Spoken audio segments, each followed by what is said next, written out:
guacamole English teacher friends, I got a good one today for you, the Tortured Poets Department Writing Workshop. So I'm going to take the title track of Taylor Swift's new album and basically perform literary analysis of it, construct an a la FRQ1 from the AP Literature exam, and dissect it just as we would poetry. So I gave this like a cold blind read to my students, timed writing situation just to practice FRQ1 before the AP Lit exam, and they did fairly well. There's a lot of trickeration going on in this song. It's pithy. There's a lot there, a lot to be analyzed. So it makes for a really good writing prompt. Before I dive in, please subscribe to the new channel, Kristian Kuhn, the Bob Ross of Composition, and note that everything can be downloaded below in the description for free. So I got the song lyrics. They were actually hard to find. And then all the slides that are featured in this forthcoming presentation are there for the pickings so that you can Bob Ross your instruction and show your students how to cobble together this particular essay. And I mentioned AP Literature. You also can do this for on-level courses as well. Here's the prompt. In Taylor Swift's title track, the speaker reflects upon a relationship.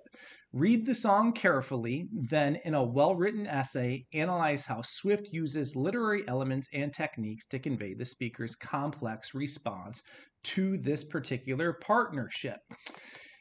In your response, you should do the following. Respond to the prompt with a thesis that presents a defensible interpretation. Select and use evidence to support your line of reasoning. Explain how the evidence supports your line of reasoning. Use appropriate grammar, punctuation, syntax, and commuting your argument. So kids are staring at a blank screen or a blank sheet of paper, and they intuitively, instinctually are going to pose the following question. So, how do I write the introduction? Well, my friends, here's where I get a little tricky. I like to Bob Ross my composition, and here's what I mean by that. First, I equip my kids with heuristics, just like Bob Ross used the wet on wet technique heuristic. And for our introductory paragraphs, we always invert the thesis. We use the inverted thesis heuristic, and I'm going to model that 3 times for you. So I literally get to the canvas, the proverbial easel, and I paint with and for my students. So you're going to see my writing here. And I know, having worked in the National Writing Project for a number of years, teachers get terrified by the prospect of writing in front of their students. It ain't so scary, especially once you do it a few times. And, I've been doing this for over 2 decades, and I screw up all the time. My kids laugh at me. No big deal. No big deal. It's how they learn best, through modeling. But with regards to that prompt, I got some late breaking news, a top secret. In the prompt, there are implicit 2 questions, and this is true of every FRQ1 and FRQ2 in the history of the AP Literature exam. Question number 1, what is the author's intent? Question number 2, how does the author construct meaning? If kids answer those questions adequately, plus couple it with a good reading of the poem or song, they have to ascertain the meaning correctly, they will peg their thesis point. So there's a little bit of math to this. My students take 3 sentences to answer the question, what is the authorial intent? And I know some teachers call it like the moral of the story, the universal theme, the universal truth, the exigence. So however you want to frame it for your students, it doesn't matter. But you take 3 sentences for that. And then you slap the thesis statement in the last sentence. How does the author construct meaning? And that takes 1 sentence. So when you answer the question about construction of meaning, you're basically laying down the most salient, germane terms, devices, techniques. That's what gets a student to arrive at a thesis. So in terms of the math, it's 3 plus 1. 3 authorial intent, 1 construction of meaning. So if we look at that, kind of like in a diagram form, this is what I'm looking for. There's other bit parts in it. So I would like to see tier 2 level vocabulary. It is an academic audience, so students should be using a fair amount of SAT level caliber words in their paper, and I do a lot of vocabulary word study over the course of the academic year. And then I also want them to focus on their sentence constructs in the hopes of achieving better voice rhythm and flow. So in the YouTube channel, I got a ton of videos on this. I'm kind of a stickler on this with my students. I teach them Strunk and White's rule number 18, in which they espouse the idea that there's 12 types of sentences. So there's basically 12 ways to cobble together a single sentence, but then you can pattern those types 20 different ways. So let's recash this here. It's going to be 3 plus 1, 3 authorial intent, 1 construction of meaning. Here's exemplar number 1. I'll read it through top to bottom, and then I'll break it down for you and get into the minutia of it. In dysfunctional unions, it is not uncommon for each participant in the couple to emotionally manipulate the other into believing that what they have created together is genuine love. But sadly, upon genuine and honest reflection, what the couple has nurtured is a toxically codependent situation that keeps them trapped in a continuous pattern of brokenness. Further, in such relationships, each partner invariably finds themselves play acting a role whose script was written through the participation in their dysfunction. Taylor Swift highlights this phenomenon in her title track through the characterization of hers and her lover's roles, while also alluding to several literary figures. So let's break down those first 3 sentences. So you can see there, that's basically the universal truth, the theme, the exigence, the moral of the story. It's the encapsulation of why did Taylor Swift write this song. So I call it authorial intent. The last sentence is the thesis. That's why we call it inverted. And you can see that I'm going to focus specifically on the characterization and the allusions. So students can easily argue that those 2 characteristics, terms, devices, techniques, are essential to the construction of the meaning. You can also see that I'm using a fair amount of tier 2 level vocabulary without overdoing it. And then all of the sentence constructs are varied. I tell my students this. If they are paralleling their syntax, especially in the intro, it's going to create a very droning rhythm, kind of like da-da, da-da, da-da, da-da, da-da, da-da. And you don't want to do that. And typically, struggling and emerging writers completely over-rely on independent clauses and short, simple declarative sentences. This is why I run my Nuance Academy, right? To get kids cooking sentence patterns like this so that they have really good chops and nuance in their writing, some flair. So that's a perfect example of what the 3 plus 1 inverted thesis heuristic looks like. Might be a little nebulous and pie in the sky. Let's do it again. Here's exemplar number 2. In toxic couples, individuals tie figurative cinder blocks to the ankles of their respective partner while inviting them to swim in their overlap and poisoned waters. As odd as it seems, in spite of the apparent dysfunction, both name the elements at play genuine love, when in fact it is sheer brokenness. In such unions, it is common for each individual to become a caricature of their true self while assuming a fatally faulty role that is created by the partner. In her title track, Swift touches upon this tendency through repetition and the frequent employment of time-worn cliches. And again, this is just the 3 plus 1 again. You can spot the thesis in the last sentence by focusing on the repetition and cliches. I've got to the terms, devices, and techniques that are essential. First 3 sentences hammer the exigence, the universal truth, the universal theme, and then my vocab's up and sentence constructs are brewing as usual. So students, teachers, yes, you can. It's really not that hard. Let me show you a third one.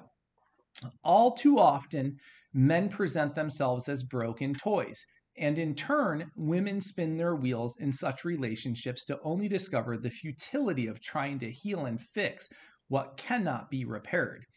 Hunkering into such a project, unfortunately, often disguises itself under the auspices of big love. In fact, however, the binding thread in the couple is nothing more and nothing less than codependent dysfunction.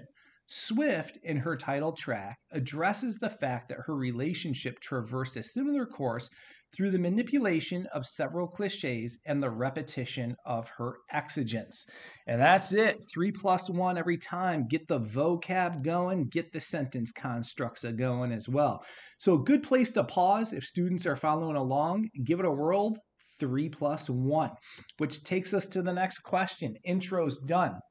Question is, so how do I write the body paragraphs? And those that are familiar with my work, you know the answer. We're going to use the syllogistic method heuristic to tackle all of our body paragraphs. I'll run through it quickly because I know that most of you are familiar with my work, and those that are new, you can just backtrack in my YouTube channel and do a deeper immersion into this. But I'll break it down enough so that you have a working understanding of it.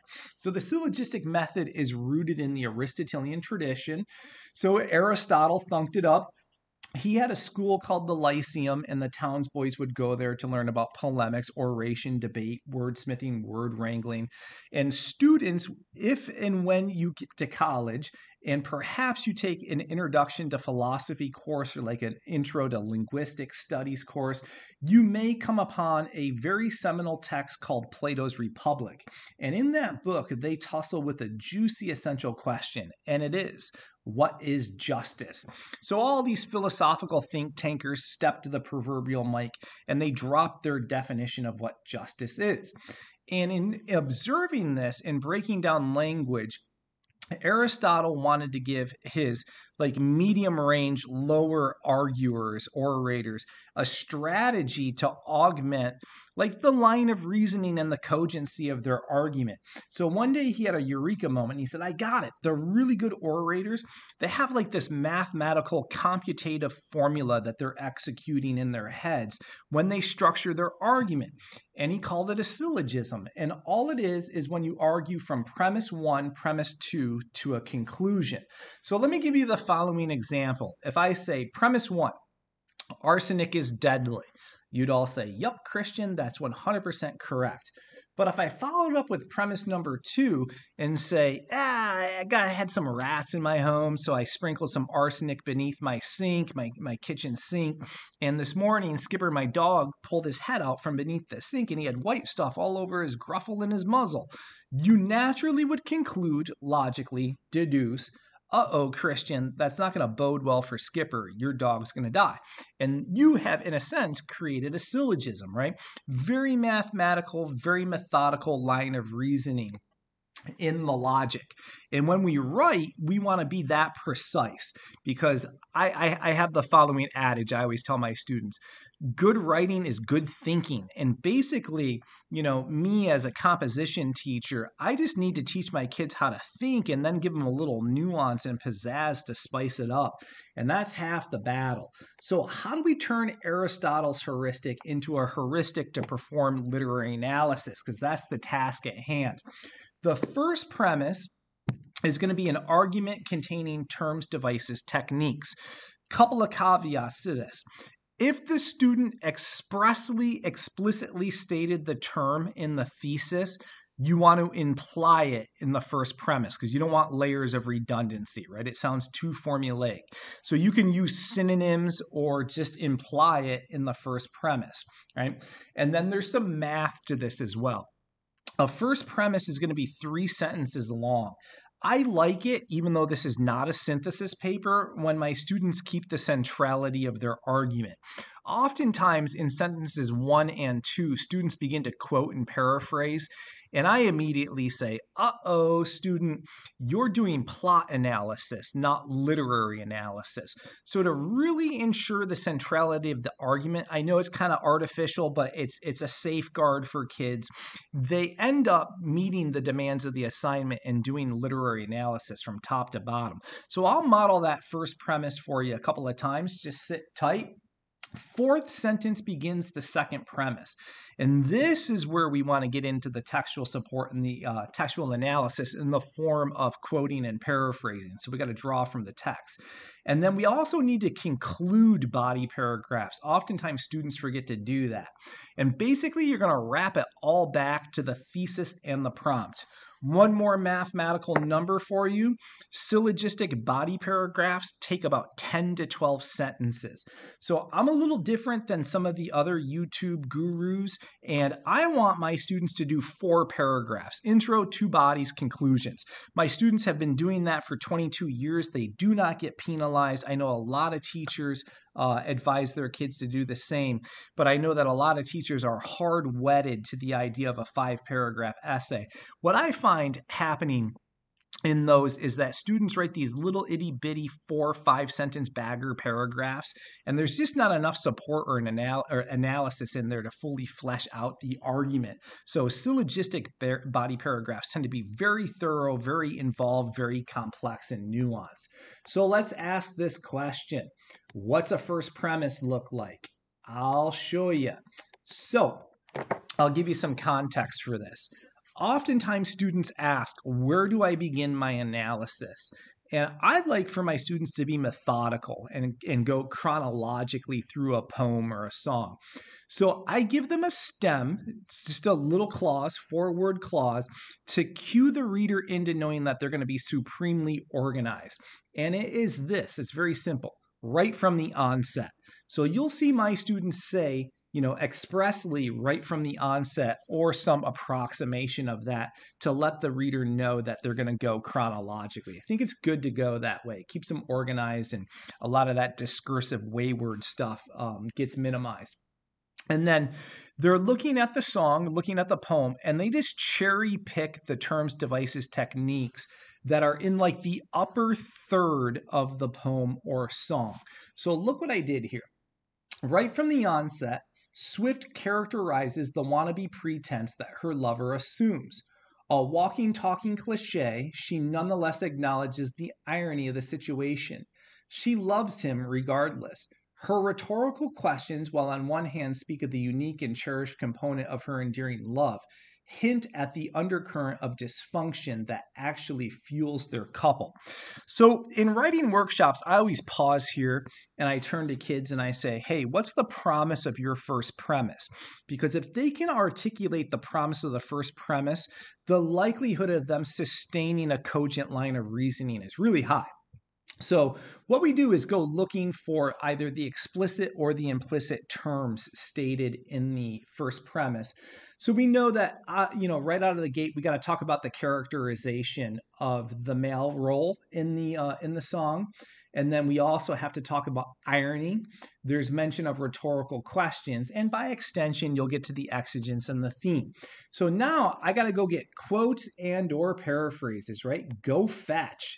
Go get quotes and paraphrases for that characterization, for the cliches, for the irony, for the rhetorical questions.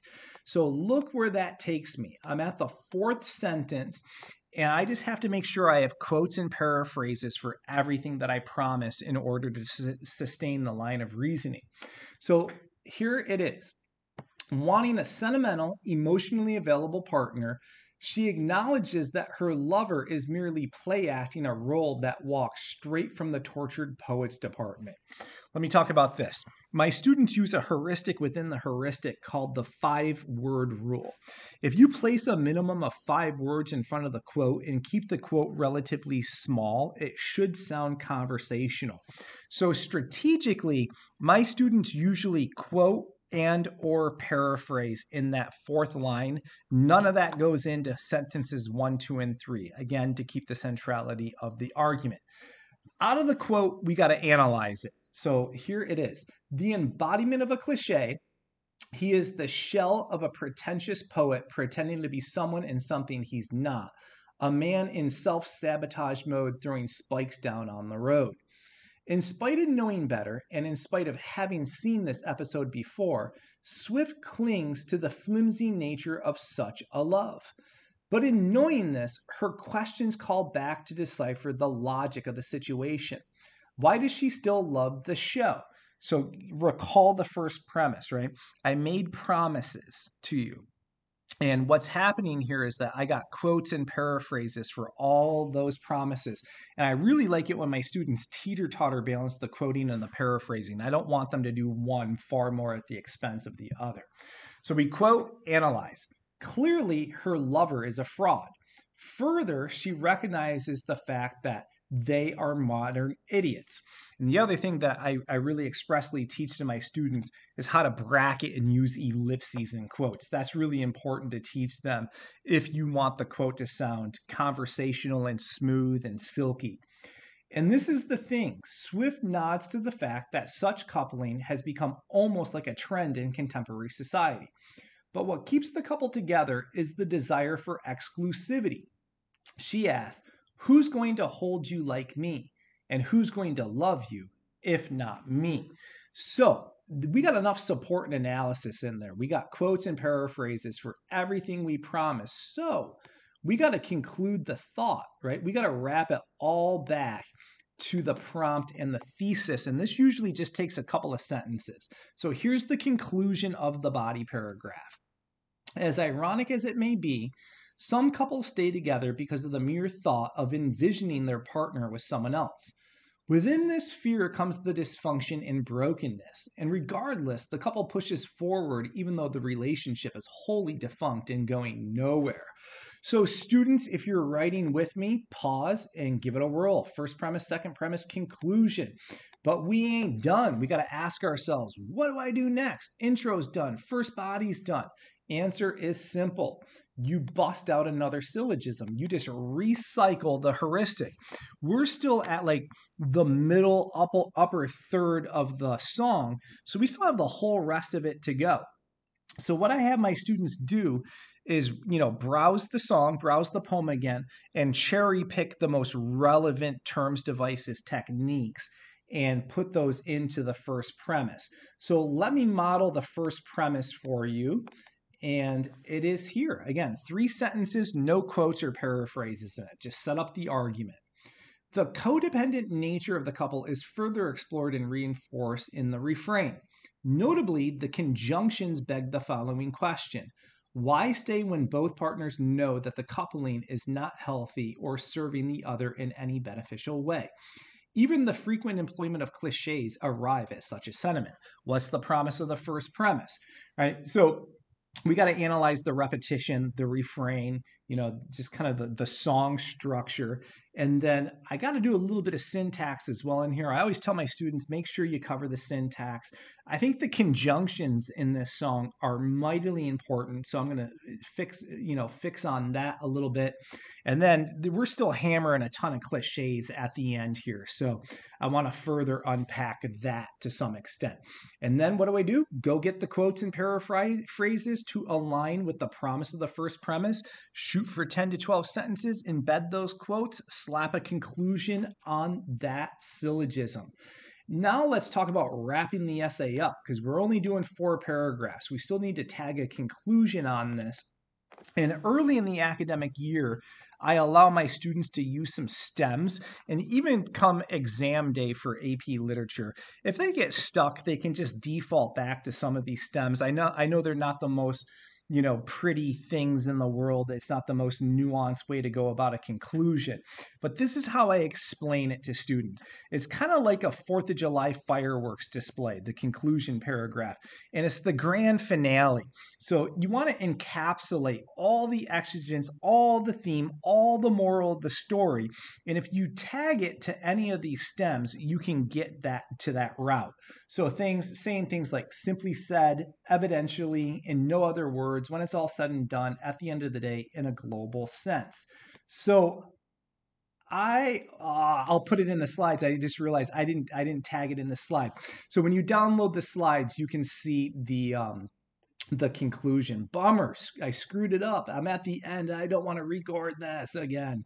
Oh, well, I'll put it in there and you can explain it to your kids. We just take like 3 or 4 sentences to wrap up the essay, especially in a time situation. So, and that's puts a nice bow on it. So I'm at the end. I hope you like this writing workshop and that you and your students can have some fun with it. Happy teaching, happy writing. If for any reason you need to reach out to me, there's my email, teachingwritingcoach@gmail.com. I also have a website, www.teachinghowtowrite.com. And over the next few months, I'm going to be offering some really cool professional development. So many of you know, lead teacher for National Writing Project. I've presented with NCTE a few times, do some work with College Board Applied Practice Perfection Learning.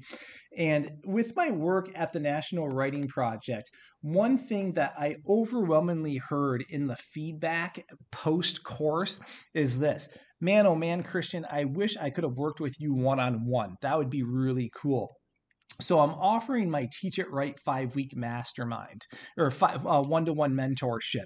So what we're going to do is I can work with, one teacher or a department and tailor custom make your course around my heuristics, my word study academy, my nuance academy, and my alternative grading methods, and really look specifically at your course load and create some really good content and writing strategies for that.